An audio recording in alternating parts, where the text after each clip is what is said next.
샬롬.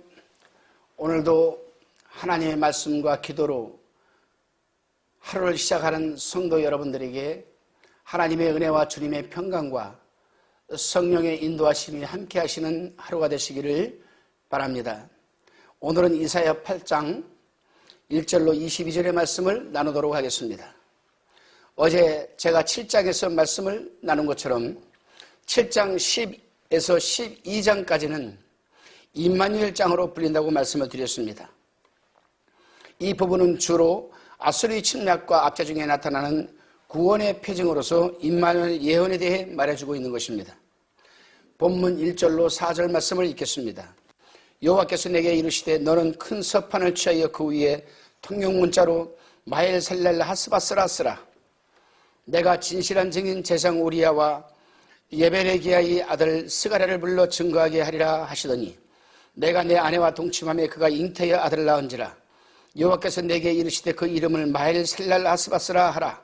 이는 이 아이가 내 아빠 내 엄마라 할 줄 알기 전에 다메섹의 재물과 사마리아의 노랑물이 아수르 왕의 앞에 옮긴 바 될 것임이니라. 아멘. 여기서 이사야는 이스라엘이 아수르에게 정복당할 것을 예언하고 있습니다. 그래서 이사야는 하나님의 계시를 다시 받아 서판에다가 쓰기를 마헬살랄 하스바스라고 쓰게 되었습니다. 이제 이사야가 아들 낳을 때 지을 이름이요 이 사실을 입증시키려고 신실한 증인 제사장 우리야와 스가랴를 불러 증거하게 하셨습니다. 그리고 그 아이가 자라서 아빠 엄마를 분별하기 전에 아수르가 다메섹을 정복하고 베가의 땅을 취하려는 예언을 하게 됩니다. 당시 베가의 왕은 사마리아의 왕이었습니다. 그렇습니다. 성도 여러분, 이사야가 예언한 대로 다메섹은 BC 732년, 사마리아가 BC 722년에 아수르에 의해서 멸망당함으로써 완전히 이 말씀이 성취되고 말았습니다. 여기서 우리는 하나님의 말씀은 언제나 신실하기 때문에 반드시 성취된다는 것을 알아야 합니다. 그렇다면 우리는 하나님의 말씀을 얼마만큼이나 믿고 의지하고 있는지 돌아봐야 할 것입니다. 우리는 늘 하나님의 말씀이 우리 곁에 있습니다. 또한 일주일에 서너 번은 우리가 하나님의 말씀을 주의 종의 음성을 통해서 듣게 됩니다.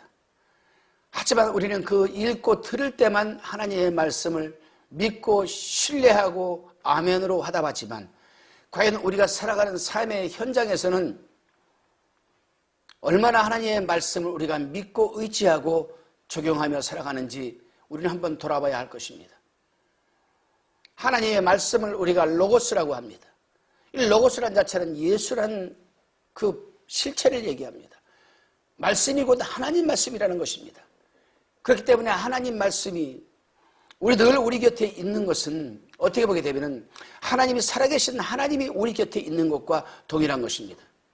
그래서 하나님의 말씀은 살아 운동력이 있어 좌우의 날선 어떤 것보다도 예리하여서 우리의 혼과 영과 관절을 찔러 쪼개기까지 하며 우리의 마음과 생각을 감찰하시기까지 하나님이라고 했습니다.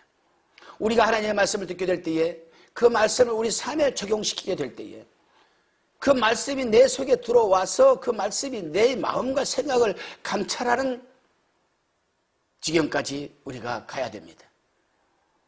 눈으로 읽고 입으로 말하고 한 귀로 듣고 한 귀로 흘려버린다면 그 말씀은 더 이상 로고스 하나님의 말씀 예수 그리스도의 실체가 될 수가 없는 것입니다.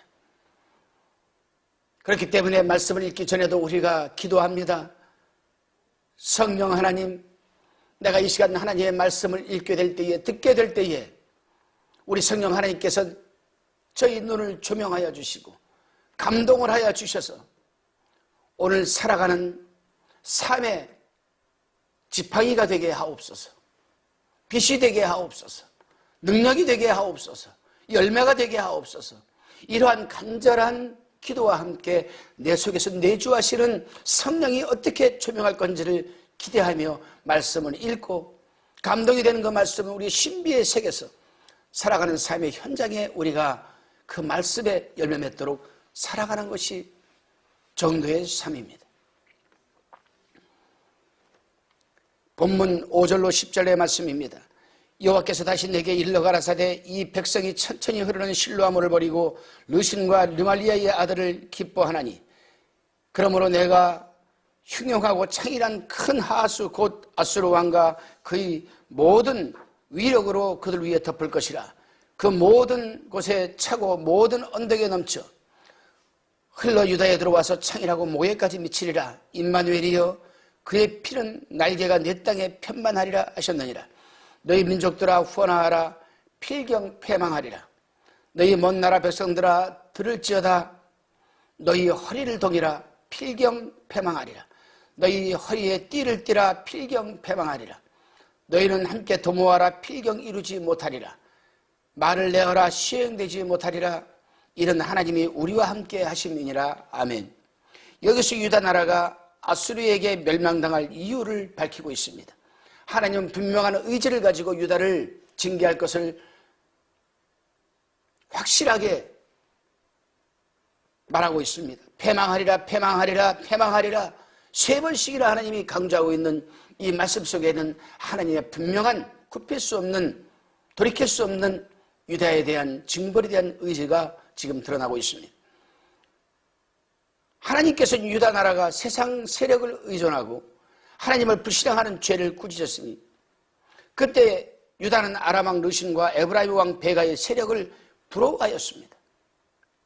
그렇습니다. 성도 여러분, 천천히 흐르는 실로와 물 같은 하나님의 처사가 또한 하나님의 그 처사는 때가 있는 것입니다. 그러기에 우리 하나님의 사람들은 인내심을 갖고 어떤 상황 속에서도 그 상황을 바라보지 말고 오직 신실하신 하나님께서 우리를 인도 보호하여 주실 것을 굳게 믿고 하나님의 일하심을 위하여 우리는 기도할 것입니다. 여기서 우리가 알아야 할 부분이 있습니다. 하나님은 알아서 스스로 우리를 인도하시고 보호하시고 구원해 주시지 않습니다. 하나님께서는 당신의 주권을 갖고 우리를 구원해 주셨지만은 그 살아가는 삶의 그 몫은 바로 우리의 몫입니다. 우리가 하나님께서 우리를 인도하시고 도와주시고 부어주시고 채워주시도록 우리는 기도해야 됩니다. 기도하실 때 하나님이 일하시는 거거든요. 그렇기 때문에 예수 그리스도께서 뭐라고 하셨습니까? 마태복음에서 지금까지는 너희가 내 이름으로 구하지 아니하였으나 구하라 그러면 내가 시행하리니 너희 기쁨이 충만하리라. 요한복음에서도 말씀하고 계십니다. 우리가 살아오는 삶 속에서 지금 1시간 전까지만 해도 예수 그리스도의 이름의 권세를 모르거나 또는 의도적으로 부르지 않거나 구하지 않았다 할지라도 회개하고 깨닫고 회개하고 지금부터라도 예수 그리스도의 이름으로 기도하게 될 때에 하나님은 일하기 시작하는 것입니다. 그렇기 때문에 에레미야 선지자는 당시 이스라엘 백성들에게 그렇게 말씀했습니다. 에레미야서 33장 1절로 3절에 보게 되면 뭐라고 말씀하셨습니까? 이를 행하는 여호와 그것을 성취시키시는 여호와가 이같이 말하노라. 너희는 내게 부르짖으라 내가 응답하겠고 내가 알지 못하는 크고 비밀한 일을 내게 보이라고 말씀하셨습니다. 늦지 않았습니다.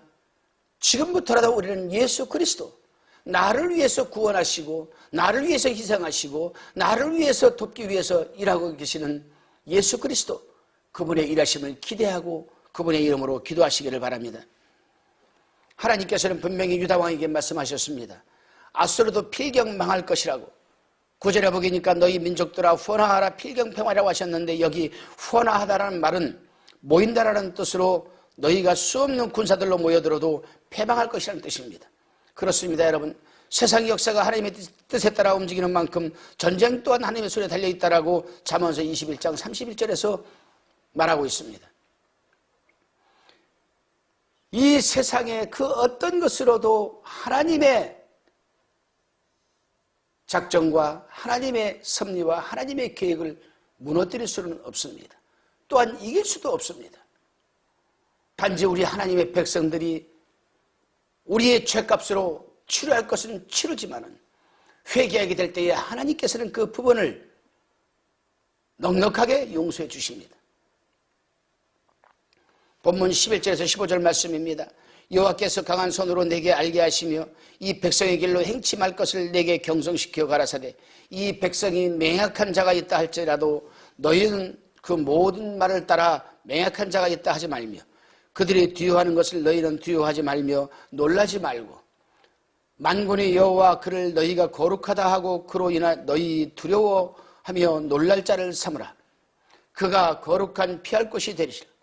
그러나 이스라엘의 두 집에는 거치는 돌 걸리는 반석이 되실 것이며 예루살렘 거민에게는 함정 올무가 되리니 많은 사람들이 그로 인하여 거칠 것이며 넘어질 것이며 부러질 것이며 걸릴 것이며 잡힐 것이니라. 아멘.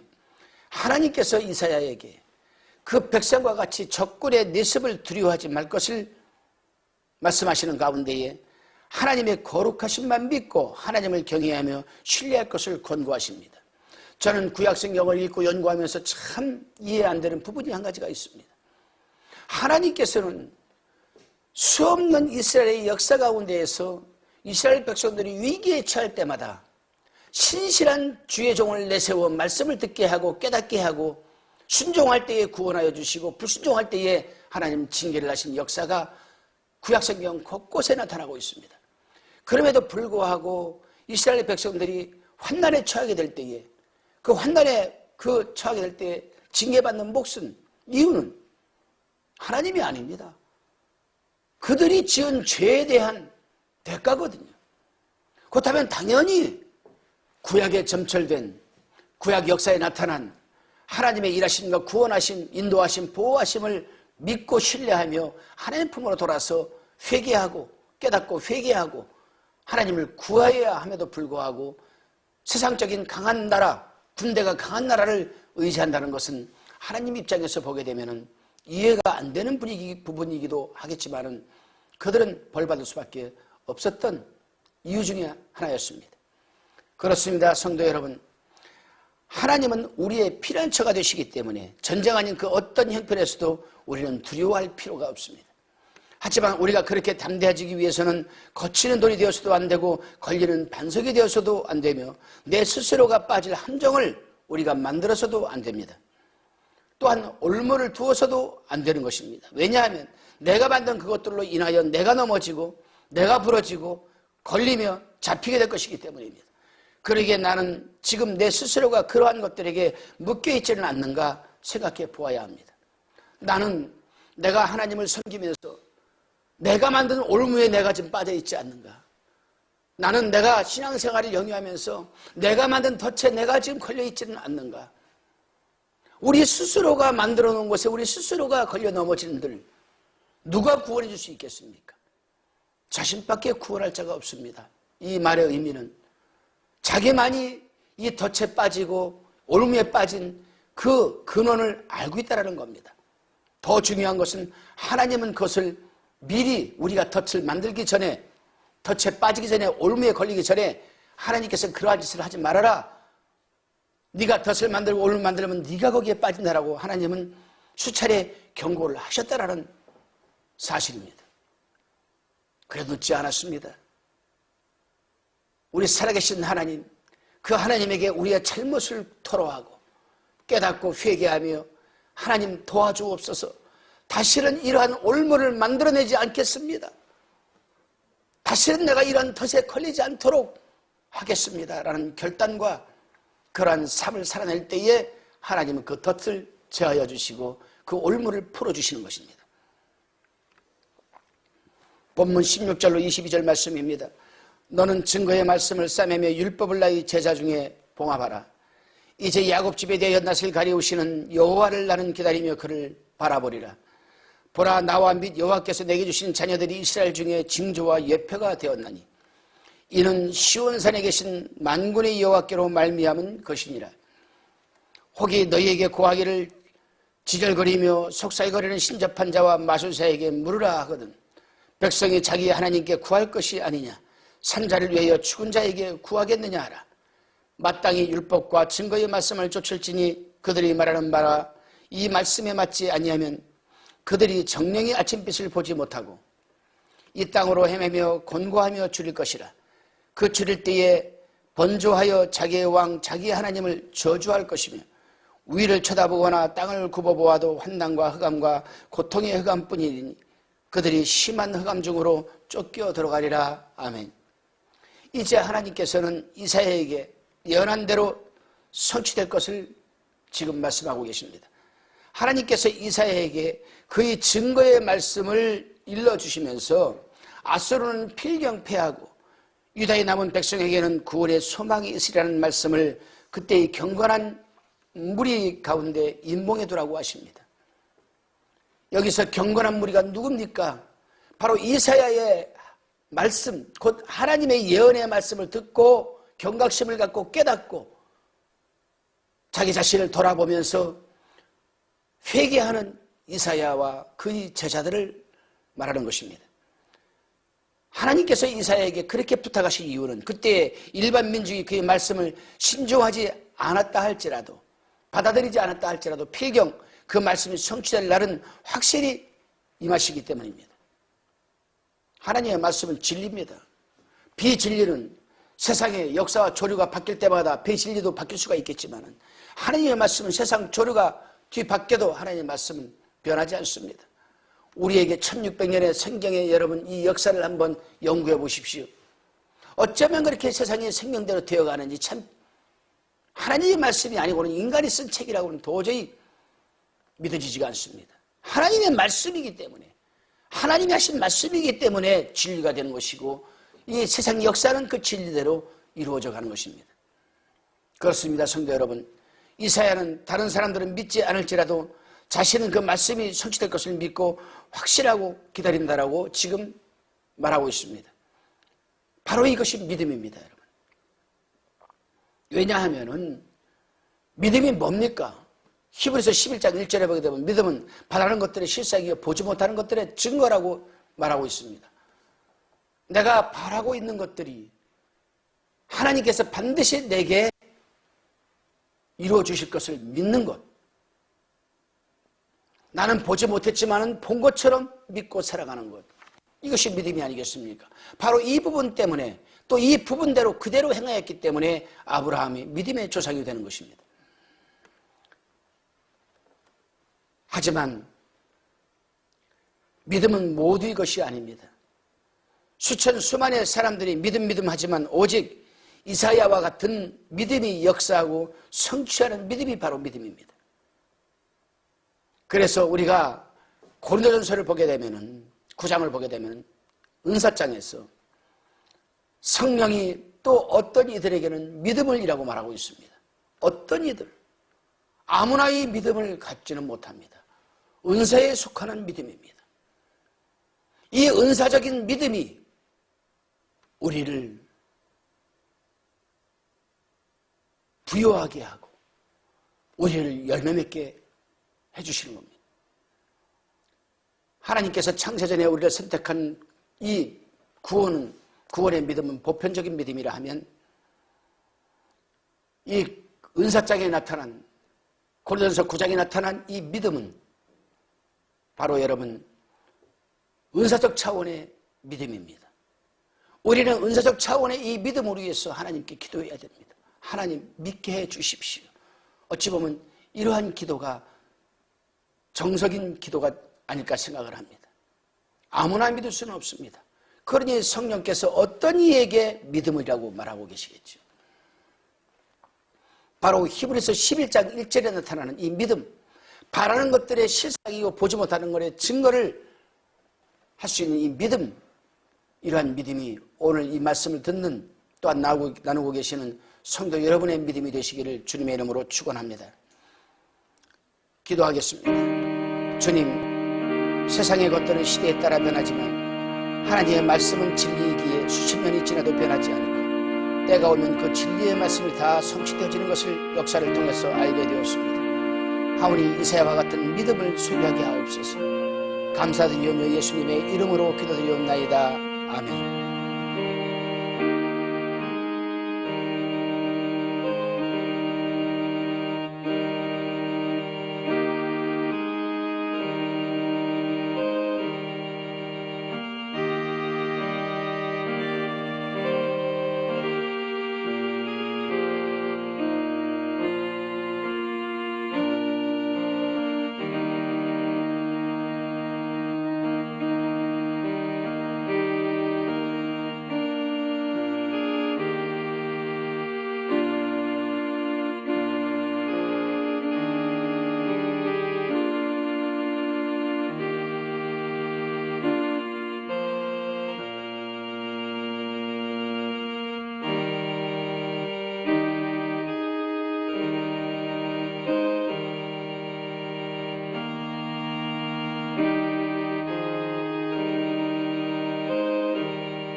불평방송 구독, 좋아요 부탁드립니다. 감사합니다.